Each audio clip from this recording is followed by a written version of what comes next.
Boy, we've come a long way. You know, in the old days, there were no lights, no heat, no creature comforts.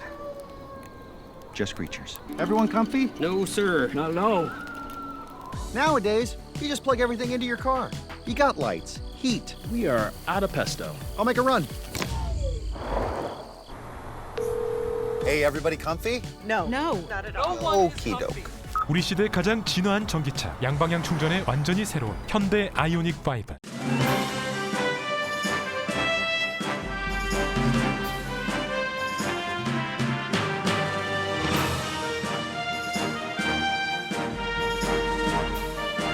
즐거움과 행복이 가득한 8월이 되시길 바랍니다. 라디오 서울이 함께합니다. 강혜신의 오늘의 미국.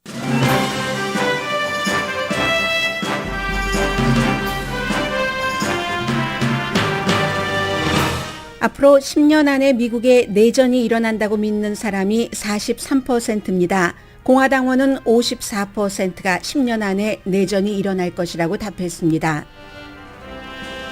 바이든 대통령은 다음 주 월요일까지 중간선거 격전지고 미국 독립선언서가 완성된 펜실베니아주를 3번 방문합니다. 3번의 방문 가운데는 정치 폭력을 막고 민주주의를 지키기 위한 대국민 연설 이벤트도 포함되어 있습니다. 트럼프 전 대통령은 압수수색에 대해서는 시간 벌기를 하면서 이번 주말 역시 펜실베니아주를 방문해서 자신이 지지한 후보 선거 유세를 합니다.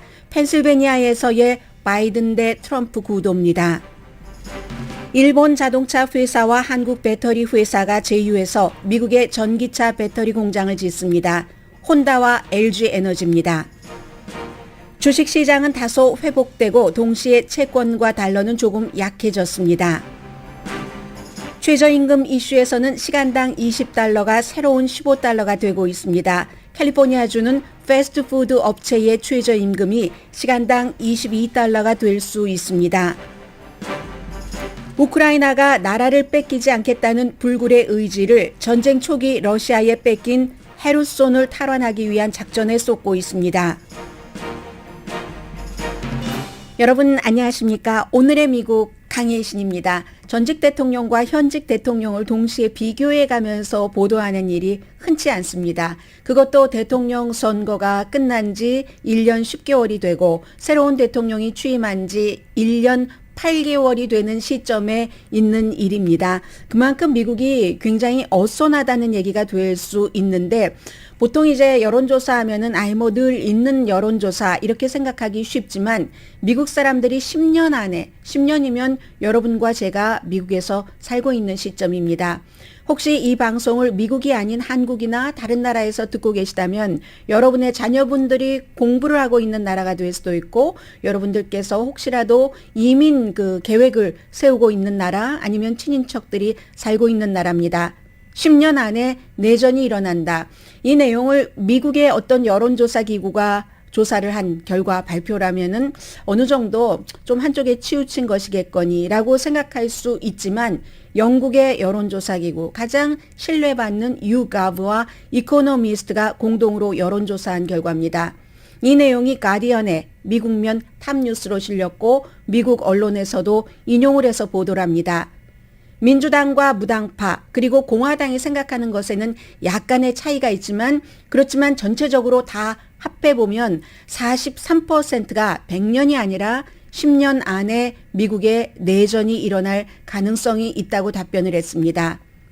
민주당과 무당파는 40%, 강력한 민주당과 무당파입니다. 그리고 강력한 공화당은 54%, 이런 답변을 했습니다. 질문 자체가 앞으로 10년을 내다볼 때 미국에 내전이 일어날 가능성이 얼마나 된다고 생각합니까? 하는 질문에서 한 답변입니다. 아무튼 가능성이 이렇게 전체적으로 43%, 공화당은 54%가 있다는 얘기입니다. 공화당이 현재의 집권당이 아니기 때문에 불만이 더 많다는 것으로도 해석이 됩니다. 전체 응답자의 여러분들은 어떻게 생각하십니까? 아마 이런 면에 많이 여러분들께서도 느끼셨으리라고 보는데 65%가 2021년 초부터 그러니까 2021년 초면은 선거가 끝나고 바이든 대통령이 취임식을 하고 2001년 초니까 1월 20일에 취임식을 했으니까요. 그때부터입니다. 그때부터 미국의 정치 폭력이 늘어났다라고 65%가 답변을 했습니다. 65%보다 3%포인트 작은 62%는 앞으로도 몇 년 동안 계속 정치 폭력이 증가할 것이라고 답변을 했습니다. 이 같은 정치 폭력은 최근에 트럼프 전 대통령 압수수색을 한 이후에 연방 수사국 등을 포함을 해서 많은 곳에서 일어나고 있는 일입니다. 그러니까 결국은 이코노미스트와 유가브의 여론조사 결과는 트럼프 전 대통령 지지자들로부터의 위험성이 많이 감지된다는 얘기입니다. 트럼프 전 대통령의 거짓말을 지지하는 공화당 정치인들도 마찬가지고요. 그리고 더 중요한 것은 제가 예비선거를 여러분들께 계속 보도해드리면서 가장 강조했었던 것은 트럼프 전 대통령이 공식 지지한 후보가 주지사, 연방 상원의원, 연방 하원의원 선거에서 얼만큼이나 공화당 후보로 당선됐느냐였습니다. 왜냐하면 그들이 또 11월 본선거에서 민주당에 이겨서 당선될 경우에는 굉장히 정치적인 폭력이 많아진다는 뜻입니다.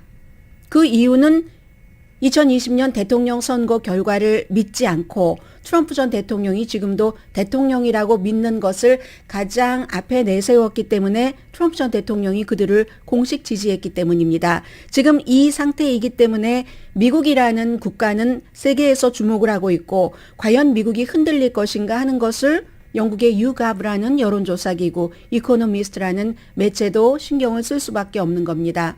내전 하면은 미국에서 남북전쟁 1861년부터 65년까지 그때처럼 정말 양쪽에서 전부 철저하게 완전히 무장을 한 내전, 그와 같은 내전은 아닐 것이라고 믿고 있죠. 그러나 부분적으로 이미 몇 년 전부터 미국 사람들이 당연히 이제 무기를 들고 나오는 것도 아무렇지도 않게 생각을 하고 무기 들고 나오는 사람 가운데서도 좋은 사람이 있다고 얘기를 하고 연방 수사국에 쳐들어가고 기록물 보관소 직원들에게 위협을 하고 그 전에 많은 공화당의 공직자들은 이 위협들 본인뿐만이 아니라 선거에서 저희 카운티에서는 바이든이 이긴 건 맞는데요. 이렇게 확인을 한 선거 담당자들이 자녀에 대한, 와이프에 대한, 남편에 대한 위협에 시달리다 못해서 그 자리에서 내려오고 말았습니다. 그리고 그 여파는 코비드-19 사태가 일어났을 때도 코비드-19에 대해서 강경하게 대처하려고 하면은 트럼프 전 대통령을 지지하는 측에서 마스크는 무슨 마스크 하면서 마스크 쓰기를 의무화하려는 주 보건 당국자부터 오렌지 카운티에서 있었죠. 그리고 미시건의 주지사라든가 이런 사람들을 너무너무 협박하고 실제로 총 들고 의사당에 가고 했었습니다. 대놓고 폭력을 하고 그 같은 폭력을 공화당에서는 막지 않습니다. 급기야 린지 그레이엄이라는 트럼프 전 대통령의 아주 친한 친구였던 연방 베테랑 상원 의원이 만일 트럼프 전 대통령을 연방 법무부가 기소를 하면 그게 스파이법 위반이 됐던 아니면 무슨 수사 방해가 됐던 어떤 혐의로든 기소를 하고 나면은 미국 거리에서 폭력이 일어날 것이다. 왜냐하면 힐러리 클린턴이 개인 이메일을 썼을 때 왜 연방수사국은 기소하지 않았는가? 부적절하다고는 했지만 기소하지 않지는 않았는가? 그리고 대통령의 아들 헌터 바이든에 대해서도 기소하지 않지 않았는가? 그렇기 때문에 트럼프 전 대통령만 기소하면 폭력이 일어나는 게 당연하지라는 형태로 주말에 많이 말했습니다.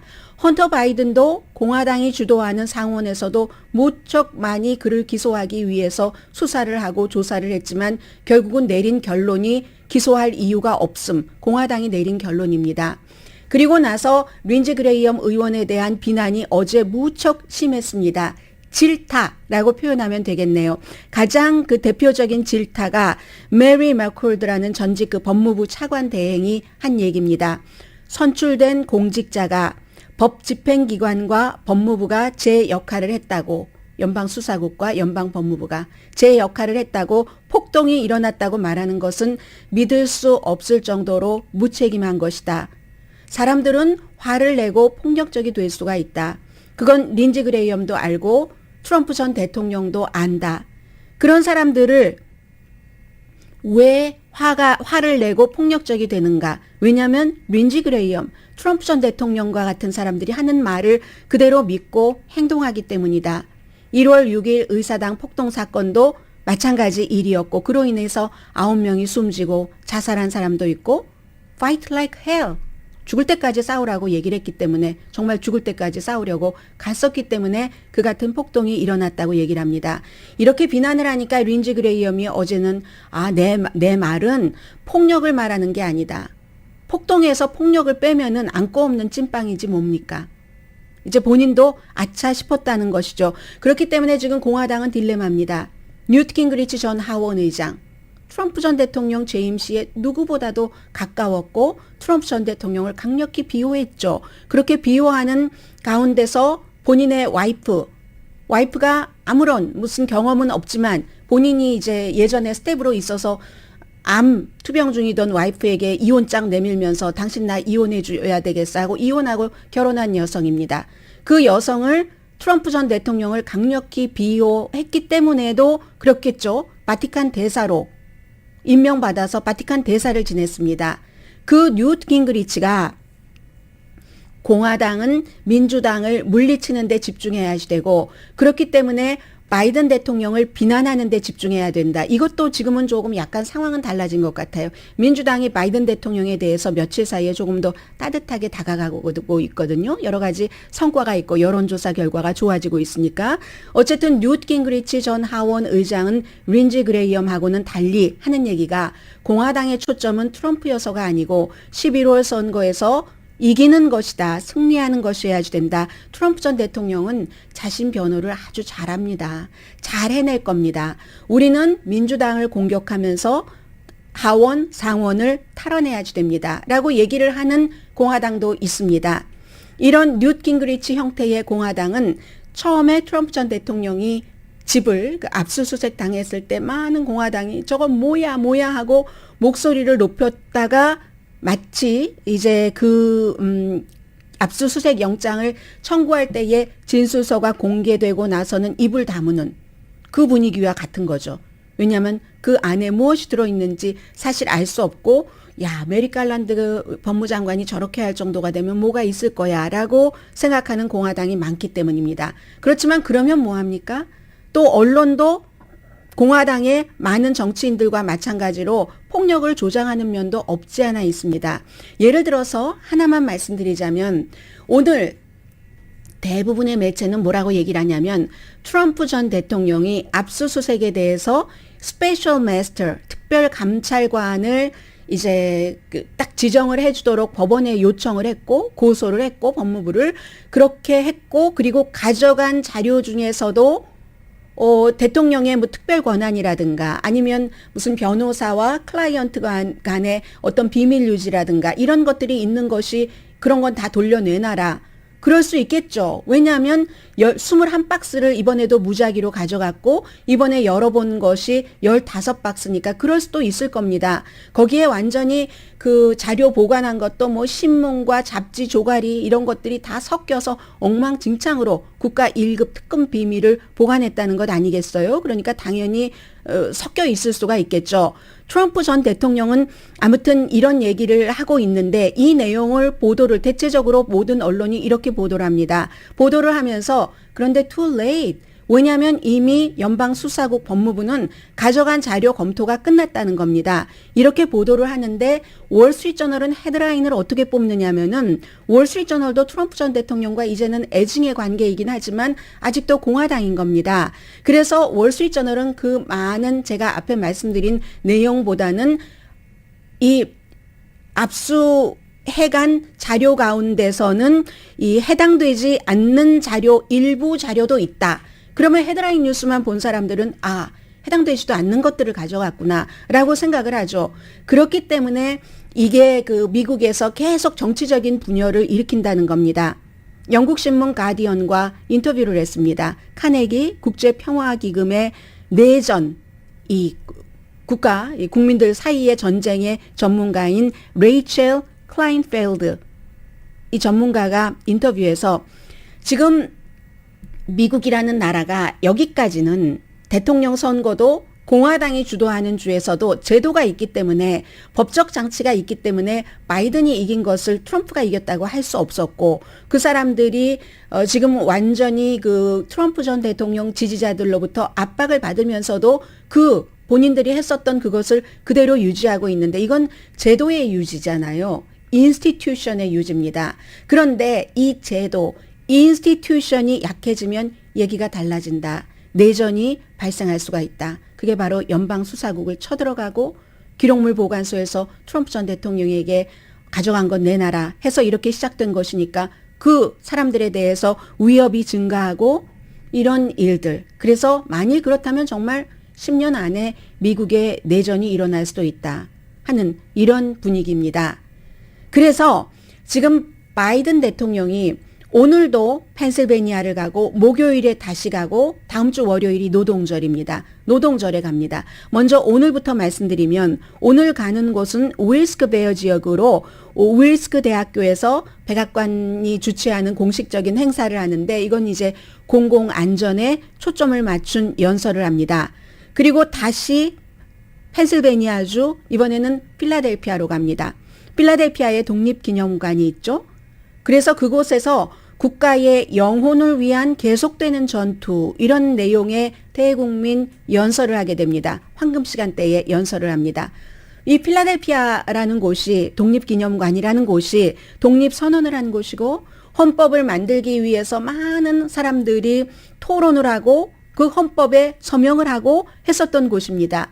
미국의 권리, 자유, 민주주의, 권리장전 이런 것이 만들어진 곳이기도 합니다. 그래서 국가의 영혼을 찾고 지키기 위한 싸움, 즉 민주주의를 지키기 위한 싸움이다 하는 대국민 연설을 합니다. 얼마나 바이든 대통령의 연설이 효력이 있을지는 모르겠습니다. 그리고 이제 월요일에 민주당과 이건 이제 완전히 민주당 스타일이죠. 노동조합 지도자들이 등장하는 캠페인 스타일의 노동절 퍼레이드에 참석을 합니다. 피츠버그입니다. 그러니까 피츠버그에 마지막으로 가고 이제 그 필라델피아에 가고 오늘은 윌스크 베어 지역에 가게 되는 겁니다. 왜 펜실베니아냐? 펜실베니아 지금 오늘 행사가 있는 곳에 이 바이든 대통령의 고향인 스크랜튼과 조금 가깝습니다. 조금 북쪽이죠. 펜실베니아에서 가깝고 민주당이 무척 약했던 지역입니다. 강했던 지역입니다. 오늘 연설하는 바로 그곳이. 그러다가 나중에 공화당으로 넘어갔죠. 결국은 정치 전투 지역 배틀그라운드라는 얘기입니다. 그래서 이 배틀그라운드이긴 합니다만은 트럼프 얘기는 잠시 뒤에 광고 들으시고 말씀드리겠습니다. 배틀그라운드이지만 최근에는 이 배틀그라운드에서 트럼프 전 대통령이 지지하는 공화당 후보가 약해지고는 있습니다. 그래도 배틀그라운드를 이제 캠페인 대통령이 본격적으로 민주당이 조금 이제 전에는 대통령이 온다고 하면 좀 싫어하는 분위기였지만 지금 며칠 사이에 많이 달라졌습니다. 여기서 시작이 되는 겁니다. 미국 독립선언이 있었고 자유와 권리를 바탕으로 한 민주주의를 지켜야 되겠다는 연설을 하고 바로 그곳에서 트럼프 전 대통령과 토요일입니다. 바이든 현 대통령과 트럼프 전 대통령은 토요일에 행사를 하게 되는데 두 사람이 격돌하는 것이 아마 다음 주 월요일에는 탑뉴스가 될 겁니다.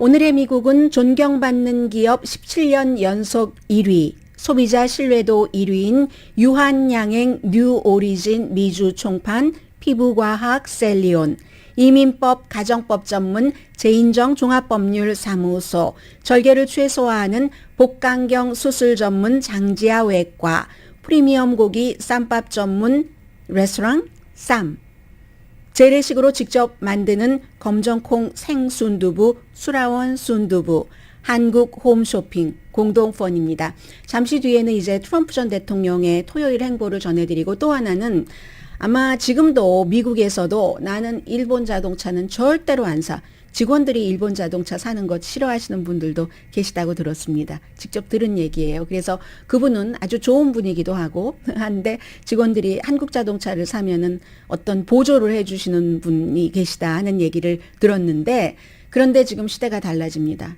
일본 회사와 한국 회사가 미국에서 합작하고 있다니까는요. 잠시 뒤에 전해드립니다.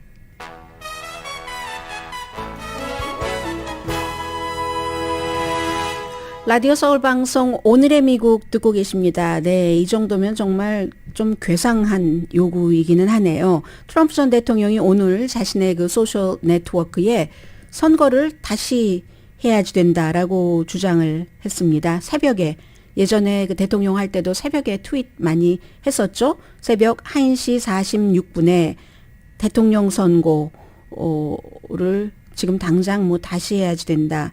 이런 형태로 얘기를 했는데요. 대통령 선거가 아주 그 부정선거로 얼룩졌는데 FBI 연방수사국의 가짜 묘사 때문에 Laptop from the Hell to the Facebook과 다른 그 미디어의 그것에 따라서 글쎄요, 뭐 정확하게 자세히 얘기를 듣지는 않았지만 제가 일단 요 앞문장만 읽어봤기 때문에 이 내용에 대해서는 보도해드릴 가치가 있으면 광고 나가는 동안에 읽어보고 다시 전해드리겠습니다. Election now 막 이렇게 얘기를 하고 있네요. 정당한 그 승자를 선언하거나 그 본인이 정당한 이긴 사람이라는 얘기죠. 아니면 새로운 선거를 열어야지 된다. now 하고 now는 완전히 그 대문자로 쓰고는 느낌표까지 찍어놨습니다. 네, 뭐 크게 뭐든지 지금 다 던지고 보는 그 스타일인 것 같거든요. 시간 벌기를 하고 있고 실제로 이것저것 그 압수수색에 대해서 걸어서 그런데 그 부분에 대해서는 앞서 말씀드린 것처럼 too late이라고 말씀드리는 게 항상 뭐 외양간에서 그 말이 나오고 나면은 그 말은 달리기 마련이잖아요. 지금 그 수사 관련은 그렇게 돼 있고 트럼프 전 대통령이 2020년대의 캠페인 당시의 모습이라고 할 수도 있고 아니면 2024년도에 미리 예상해보는 전조 이 정도로 말씀드릴 수도 있겠습니다. 물론 민주당에서는 지금 뭐 바이든 대통령이 재선에 나가야지 된다라고 생각하는 사람들이 많지는 않지만 공화당에서는 여러 가지 많은 사연과 산 넘어 산 이런 것들을 감안하면서도 트럼프 전 대통령이 대선에 출마를 해야지 된다 하는 사람이 과반수가 훨씬 넘습니다.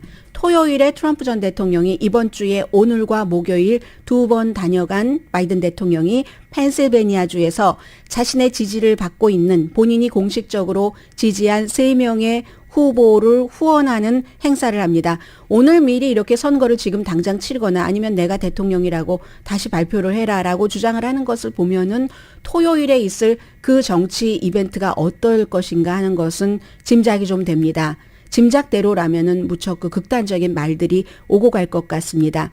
원래는 7월 달에 하려고 하다가 7월 달에 이제 코비드-19 문제로 연기가 된 건데 지금 공화당의 후보인 주지사 후보 덕 마스트리아노 그리고 상원 의원 공화당 후보 메메트 오즈 이분은 이제 그 닥터 뭐 하이드록시클로로킨 많이 먹으라고 했었던 그리고 하원에서는 짐 버그넷 이 사람은 이제 도전자죠. 상원 의원 그 후보도 마찬가지고 정치 경험 없는 사람이고 해서 지금 그쪽 지역에 가서 트럼프 전 대통령이 열심히 운동을 한다는 얘기입니다. 그리고 이제 그 가서 후보 그 선거 유세를 하는 것도 트럼프 전 대통령 성향이 강한 곳이고 오바마 때만 하더라도 그쪽 지역에서 오늘 그러니까 뭐 바이든 대통령이 가서 연설을 하는 그 지역에서 오바마 전 대통령이 52% 득표율로 그 카운티를 이끌었는데 트럼프 전 대통령이 57%였습니다. 그러니까 트럼프 전 대통령이 조금 이 펜실베니아 지역에서도 블루 칼러들이 있고 블루 칼러들이 민주당이 오랜 동안 우리를 외면해서 특히 힐러리 클린턴 후보 경제에 대해서는 이슈조차 후보 때 내놓지 않고 했었던 것에 반감을 갖고 트럼프 전 대통령이 당신들의 일자리를 전부 이민자들이 가져가잖아. 그 이민자들도 올바른 이민자가 아니야. 강간범 뭐 이런 형태로 얘기를 하면서 범죄를 퍼뜨리고 했었던 곳입니다. 아무튼 그래서요. 지금 현재로서는 중요한 것이 펜실베니아 상원 의원 경선이 얼마 전에 말씀드린 대로 조금 그 중도적인 쿡 리포트가 보도한 것 보면은 에이미 월터 그 PBS의 오후 6시에 뉴스아워에 자주 나오죠. 이 에미 월터 씨가 분석한 것은 펜실베니아가 상원 의원 자리가 민주당 쪽으로, 민주당 후보 쪽으로 조금 기울었다. 왜냐하면 이 닥터 오즈, 멜라니아 트럼프가 먼저 좋아하기 시작했고, 트럼프가 나중에 공식 지지한 닥터 그 오즈가 굉장히 그 극단적이고 하기 때문에 공화당 내부에서도 걱정을 하고 있다는 거예요. 그래서 뭐 하원 지역도 뭐 그다지 뭐 완전하지는 않고 하는 그런 얘기입니다. 그래서 이제 바이든 대통령과 트럼프 전 대통령이 펜실베니아주에서 이번에는 격돌을 하는데 이게 시작입니다. 아마 바이든 대통령도 지금의 분위기로서는 중간 선거에서 민주당 후보들을 지지하는 어떠한 그 공개적인 역할을 할 수도 있다. 이렇게 보여집니다. 그리고 지금 말씀드린 것은 어제 말씀을 드렸던 한국 정부가 이제 미국이 이 배터리라든가 자동차 전기차 지원에 대해서 한국 자동차에 유리하지 않은 불리한 조치를 취했다 해서 지금 미국에 항의를 한다고 전해드렸습니다. 그런데 그것은 바이든 대통령이 행정명령으로 한 건 아니고요. 의회에서 투표한 겁니다. 의회에서 의원들이 상원이고 하원이고 다 조절을 해서 결국은 뭐 통과시켰던, 물론 민주당이 주도를 해서 그러한 내용에 포함이 돼 있는 건데, 그래서 한국에서 불만을 갖고 있고, 그런데 이제 특히 눈여겨봐야지 되는 것은 자동차의 경우는 전기 자동차가 아직까지는 그 미국에서 한국의 전기 자동차의 보유율이라고 할까요? 아니, 보급률이라고 할까요? 그게 그다지 많지는 않지만 배터리 같은 경우는 이게 영향을 받을 수 있다. 당장 내년부터 시행을 하니까 뭐 예를 들어서 그 보조금을 주는 것을 보면은 뭐 미국에서 뭔가를 자동차를 제조하거나 아니면 배터리에 들어가는 여러 가지 그 광물질이 미네랄 같은 것이 뭐 40%가 미국산이거나 미국과 자유무역 협정을 맺고 있는 북미산, 그리고 그게 2027년이 되면은 그 40%가 그래야지 되는데 성분이 2027년이 되면은 80%로 늘어난다 이런 거잖아요. 그럼 한국의 배터리 회사 같은 경우는 뭐 좀 어려울 수도 있다 하는데, 오늘은 월스트리트저널의 보도입니다. 혼다와 LG 에너지가 미국 전기차 배터리 공장을 세우는데 44억 달러를 들여서 세운답니다. 혼다는 자동차 회사고 LG 에너지는 배터리 회사입니다. 그리고 한국과 일본은 여러 가지 역사적인 서로 그 정말 불편한 관계, 심지어 악감정도 있지만 자동차도 마찬가지죠. 일본이 먼저 갔고 한국이 뒤따라 갔고 지금 이제 전기 자동차 특히 배터리 같은 경우 한국이 우세하고 이런 건데, 그 두 나라의 회사들이 합작을 한다는 겁니다. 월스트리트저널의 이 기사는 상당히 전문적인 기사입니다. 그래서 중간중간 다른 회사의 분위기도 많이 있지만 제가 웬만하면 이 두 회사의 것들을 묶어서 전해드리겠습니다. 세상은 이렇게 변하고 있다. 한국과 일본 사이에 제3국인 미국에서 경제협력을 이 정도로 찰떡궁합으로 하고 있다는 것을 전해드립니다. 그렇지 않으면 한국도 일본도 생존할 수가 없기 때문에. 혼다 자동차는 전기 자동차로서는 조금 늦게 출발을 했잖아요. 뭐 도요다가 전기 자동차가 아주 유명하죠. 그래서 월스트리트저널의 기사를 전해드리겠습니다. 자동차 제조 회사와 배터리 이 공급 회사가 잘 연결이 돼서 공장을 만들어서 그렇게 되는 경우는 뭔가 능력이 배가가 된다는 겁니다. 혼다 모터 컴퍼니, LG 에너지 솔루션 LTD가 44억 달러 규모의 전기차 배터리 공장을 미국에 건설한다는 건데, 그래서 이제 내년 초에 공장을 착공을 해서 2025년 말까지는 이제 배터리 공장이니까 뭐 대단히 복잡하진 않겠다고 상상이 되시죠? 2025년이 되면은 지금이 2022년인데 배터리를 대량 생산을 할 수 있는 계획이랍니다. 그럼 같이 돈을 들여서 배터리 공장을 만들었으면 배터리가 모자라서 전기 자동차를 생산하지 못하는데, 이 LG 에너지 솔루션 LTD가 혼다 자동차의 배터리를 먼저 주겠습니까? 다른 곳에 먼저 주겠습니까? 이렇게 상호작용을 하는 거죠. 그래서 이제 혼다 자동차가 사실은 전기 자동차로 전환한다고 본격적으로 발표한 것은 1년 정도, 1년 조금 넘는 그 기간밖에 되지 않는데, 그러니까 이 전기 자동차의 배터리 공급망을 확보를 하기 위한 첫 번째 중요한 투자라는 얘기입니다. 일본 자동차 회사 혼다는 특히 이제 2040년까지는 전기 자동차 로 완전하게 전환을 한다는 얘기입니다. 이제 전기 자동차 아니면 안 되는 거예요. 캘리포니아주뿐만이 아니라 세계적으로도. 그래서 이제 미국의 여러 뭐 무슨 포드라든가 다른 자동차, 유럽의 경쟁 업체보다 전기 자동차 모델을 늦게 내놨기 때문에 그래서 아직은 그 미국 소비자를 위해서는 대량 생산을 혼다가 하지 못하고 있습니다. 그럼 혼다의 라이벌은 현대잖아요. 현대가 아니라 혼다와 같이 LG 에너지 배터리 회사가 미국에 배터리 공장을 세운다니까는요. 혼다의 라이벌인 현대자동차는 이미 현대와 기아 브랜드로 올해 이제 대량 생산, 그 전기 자동차 대량 생산을 하기 시작했고, 혼다 자동차의 또 다른 경쟁자인 폭스바겐도 마찬가지로 뭐 유틸리티 차량까지 판매하고 있으니까요. 폭스바겐은요, 전기 자동차에 있어서 굉장히 앞에서 아주 시동을 많이 걸었습니다. 처음에는 다 손해보면서 팔았다니까요. 그 예쁜 폭스바겐이 무슨 뭐 전기자동차 한 달 리스 비용이 뭐 $84 이랬었거든요. 과거에. 그러니까 늦었죠. 혼다가 늦었기 때문에 빨리 배터리 공급망을 확보하기 위해서 이렇게 LG 에너지와 손을 잡았다는 얘기입니다. 그래서 2021년도 이건 좀 저는 잘 이해가 안 되는데요. 숫자 그대로 말씀드리겠습니다. 전기차의 평균 배터리 용량이 55kWh라고 국제에너지기구가 추정을 했는데, 그러면 이제 미국 공장을 통해서 혼다와 LG 에너지는 완전히 가장 강력한 그 합자 투자 회사가 된다 하는 얘기거든요. 아무튼 지금 이런 얘기입니다. 그래서 다른 회사들도 마찬가지로 배터리 다른 회사들도 또 다른 회사와 이 같은 합작을 하고 있는데, 이 배터리는 뭐 LG 에너지가 워낙에 크기 때문에요. 그리고 바이든 대통령이 미국이 이렇게 자동차 회사들에게 미국에서 더 많은 배터리를 제조를 해라 하니까 혼다는 자동차 제조 회사니까 이렇게 한국의 회사와 딱 손을 잡고 한다는 겁니다. 미래의 미국의 자동차를 많이 팔기 위해서 그렇다는 거죠.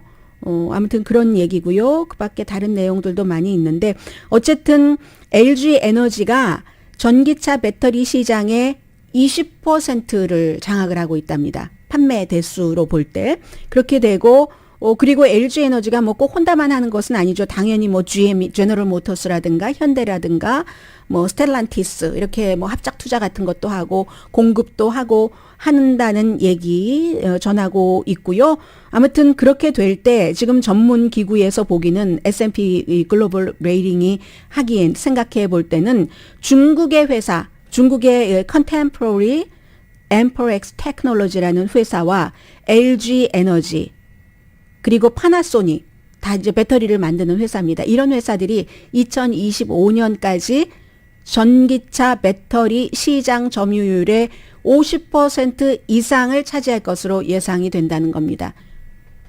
세 회사가 전체 전기차 배터리 회사의 배터리의 50% 이상을 차지하고 그 회사 가운데 하나를 혼다가 딱 합작을 해서 미국에 공장을 세운다는 얘기입니다. 많이 변했죠? 세상이. 잠시 뒤에 돈 얘기 전해드립니다.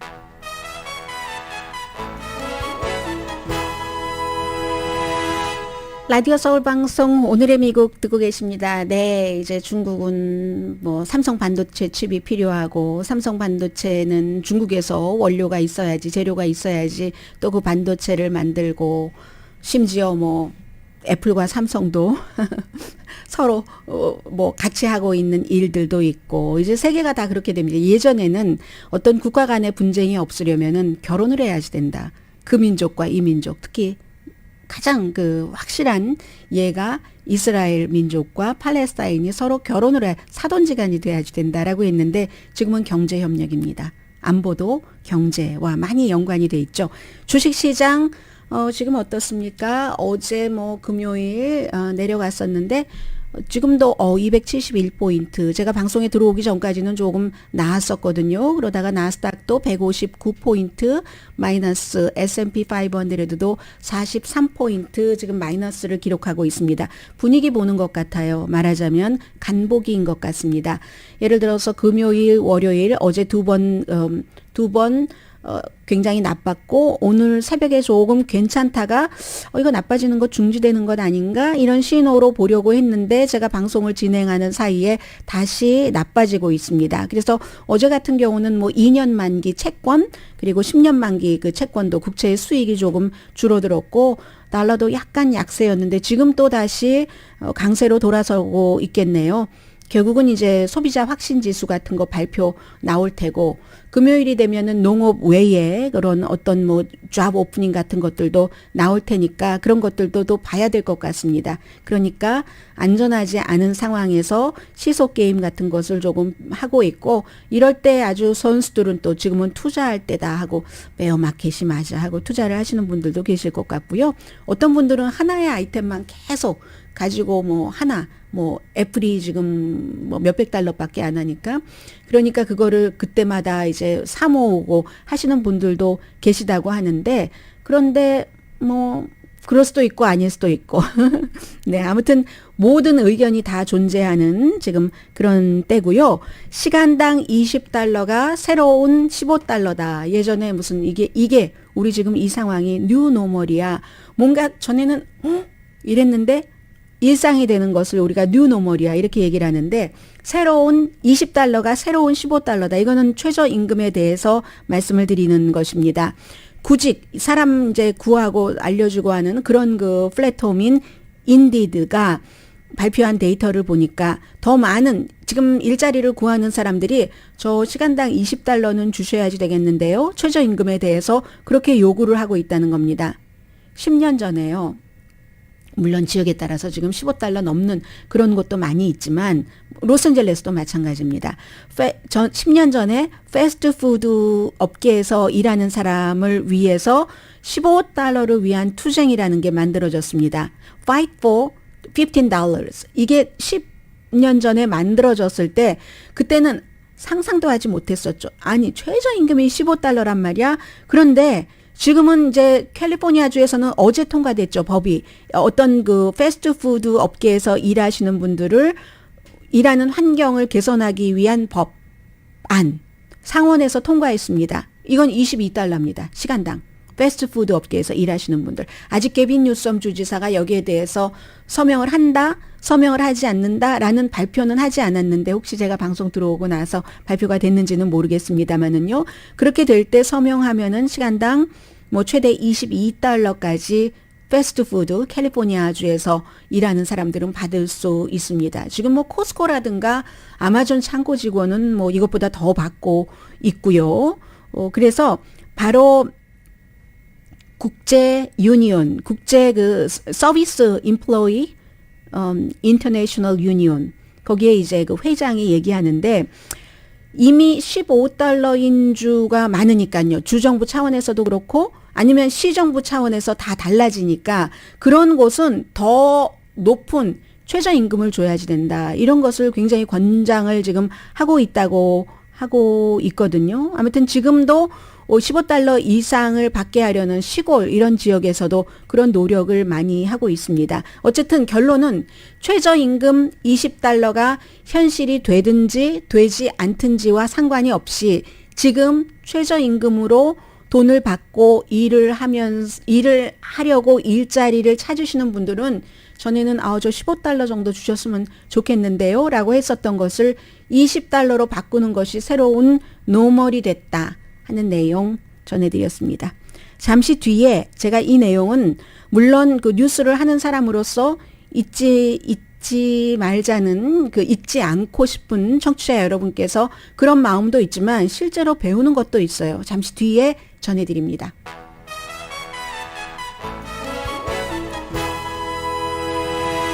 라디오 서울 방송 오늘의 미국 듣고 계십니다.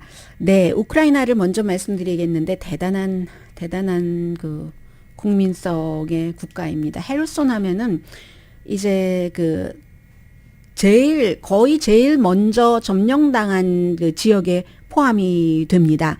그런데 이 지역을 다시 탈환한다고 우크라이나가 지금 뭐 완전히 그쪽에 그 러시아인들을 공격을 하고 있다는 얘기거든요. 그래서 러시아의 탄약고라든가 지휘통제센터 뭐 이런 곳을 폭격을 하고 1차 방어선은 돌파했다라고 이건 우크라이나의 주장입니다. 전쟁이 일어나기 전에 이 헤르손이라는 지역의 인구가 약 30만 명이었거든요. 우크라이나 이런 뭐 도시들의 인구가 그다지 많지 않습니다. 이 정도면은 굉장히 많은 곳인데 크림반도에서 북쪽으로 이렇게 진격을 해나가려고 할 때 그때 이제 이 헤르손을 침략을 해서 지금 전쟁은 6개월 정도가 됐고요. 해서 헤르손을 우리가 다시 찾아오겠다는 것을 며칠 전부터 계속 우크라이나가 예고를 했었고 그러자 러시아가 이쪽에 어떤 그 자체 병력 같은 것을 2배로 늘렸습니다. 물론 우크라이나나 그 러시아나 다 이 헤르손을 다시 그 장악을 한다는 것에 우크라이나가 다시 장악을 하고 러시아는 뺏길 수도 있다는 것에 서로 스트레스도 받으면서 그렇습니다. 왜냐하면 러시아 같은 경우는 병력을 2배로 늘리니까 다른 곳에서 끌어와야지 될 수도 있고 우크라이나도 마찬가지죠. 너무나 이제 전쟁이 오래되면서 병력 손실은 있는데 더 그곳에 병력을 배치해야지 되기 때문에 우크라이나는 미국 등에서 지원을 하는 뭐 장거리 로켓 시스템 등을 통해서 아주 그걸 성공적으로 또 미국이 정보도 주고 하니까 잘 배치해서 이긴다고는 하는데 그 군인 숫자라든가 이런 것은 모자랄 수 있다는 얘기입니다. 러시아도 마찬가지고요. 러시아는 뭐 예비군, 뭐 다른 나라 용병 같은 것을 많이 모집을 하고 있으니까요. 그런데 그럼에도 불구하고 우크라이나에 좋은 것은 우크라이나의 그 젤렌스키 대통령이 어떤 정치적인 모멘텀이라고 할까요? 이런 것들을 인센티브라고 할까요? 갖고 있잖아요. 사기를 계속 높일 수도 있고 지금처럼 이렇게 우리가 다시 헤르손을 탈환한다. 이것은 우크라이나 국민들에게도 중요하지만 해외에도 무기를 지원해주는 해외에도 우리가 이 정도 아직까지 할 수 있다 하는 것을 보여주고 있는 겁니다. 그래서 이제 러시아로부터 우리는 땅을 다시 빼앗겠다 하는 얘기를 최근에 젤렌스키 대통령이 무척 많이 하고 있고 그렇지만 러시아는 이미 그곳을 점령하고 있기 때문에 그곳에서 루블화를 쓰라고 하고 있고 러시아 여권 발급을 시작을 했고 인터넷을 제한했고 꼭두각시 정부도 설치를 했습니다. 그러면 러시아가 여차하면 며칠 안에 크림반도에서 그랬었던 것처럼 뭐 국민투표를 하고 해서 또 이 모든 것을 수포로 돌릴 수도 있지만 이 우크라이나의 헤르손을 다시 탈환하겠다 하고 실제로 작전을 실행에 옮기는 이 정신 자체는 세계에서 중간중간 깜짝깜짝 놀라게 합니다. 세계의 다른 나라를. 그러면서 이 우크라이나에 대한 관심과 우리가 지원을 해야지 되겠네. 이 세상에 어느 사람도 어느 국가도 질 것에 투자하지 않습니다. 전쟁은 가장 분명한 거잖아요. 이거 지지 않을 수 있겠어? 적어도 그 정도는 돼야지 투자를 하죠. 아무리 명분에 투자를 한다 할지라도 지금 우크라이나는 그 모습이고요. 또 힐이 보도한 게 있는데 이것은 시간이 되는 대로 전해드리는 게 맞겠죠? 오늘의 미국은 존경받는 기업 17년 연속 1위, 소비자 신뢰도 1위인 유한양행 뉴오리진 미주 총판 피부과학 셀리온, 이민법 가정법 전문 제인정 종합법률사무소, 절개를 최소화하는 복강경 수술 전문 장지아 외과, 프리미엄 고기 쌈밥 전문 레스토랑 쌈, 재래식으로 직접 만드는 검정콩 생순두부 수라원 순두부, 한국 홈쇼핑 공동폰이었습니다. 10시에 좋은 아침, 좋은 하루 방송됩니다. 또 힐이 좀 전에 뭐 한 5가지 정도 민주당이 그 의회에서 이길 수 있는 이유를 여러 가지를 쭉 나열을 했는데요. 그 가운데 하나가 트럼프 전 대통령이 다시 전면에 나오면서, 왜냐하면 트럼프 전 대통령은 종종 자신의 이득을 위해서 당에 해를 끼치는 경우가 많잖아요. 지금도 오늘 하루가 아니고 어제도 그랬더군요. 보니까 이제 그 다시 선거를 치르고 내가 대통령이라고 인정을 하든가, 그리고 그 컴퓨터, 아주 정말 그 컴퓨터는 랩탑 프롬 헬은 조 바이든의 아들인 헌터 바이든 컴퓨터를 얘기하는 거네요. 강혜신이었습니다.